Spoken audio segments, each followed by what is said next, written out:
ట్రేడింగ్లో లాసెస్ చేస్తున్న వాళ్ళు ఈ వీడియోని లాస్ట్ వరకు చూడండి. నేను ఒక 3 ట్రేడింగ్ టిప్స్ చెప్తాను. సో దీనివల్ల మీ ట్రేడింగ్లో కొంత చేంజ్ అనేది వస్తుంది, మీకు కొంచెం బ్రెయిన్ వాష్ కూడా అవుతుంది. First, always use stop loss. చాలా మంది అవుట్ ఆఫ్ 100 పీపుల్ ఎవరైతే లాసెస్ చేస్తున్నారో అందులో 99 పీపుల్ స్టాప్ లాస్ అనేది పెట్టుకోరు.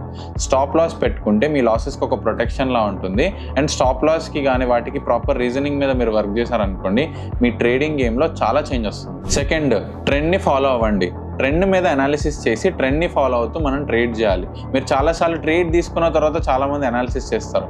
అప్పుడు ట్రెండ్ మీకు రివర్సల్గా ఉందనుకోండి, స్టిల్ ట్రేడ్లో ఉండి గ్యాంబ్లింగ్ చేస్తూ ఉంటారు. ఈ మైండ్ సెట్ని మార్చుకోండి. థర్డ్ అండ్ లాస్ట్ పాయింట్, ఎమోషన్స్ని కంట్రోల్ పెట్టుకోండి గైస్. ఎమోషనల్ డెసిషన్స్ ట్రేడింగ్లో అస్సలు సూట్ అవ్వవు. మీరు తీసుకునే ట్రేడ్కి ఒక లాజిక్ ఉండాలి. మీ ఎంట్రీకి, మీ ఎగ్జిట్కి, మీ స్టాప్ లాస్కి. అండ్ ఇదంతా అయిన తర్వాత ఒక జర్నల్ అనేది మెయింటైన్ చేయండి. సో దట్ మీ ట్రేడింగ్ గేమ్లో మీకు ఒక అండర్స్టాండింగ్ పెరుగుతుంది. మీ ఎక్స్పీరియన్స్తో మీరు నేర్చుకోవాలి. సెల్ఫ్ లెర్నింగ్ అనేది చాలా ఇంపార్టెంట్ ట్రేడింగ్లో. ఇలాంటి stock market and investment content మీ ముందుకు తీసుకొస్తూనే ఉంటాను. See you in the next video.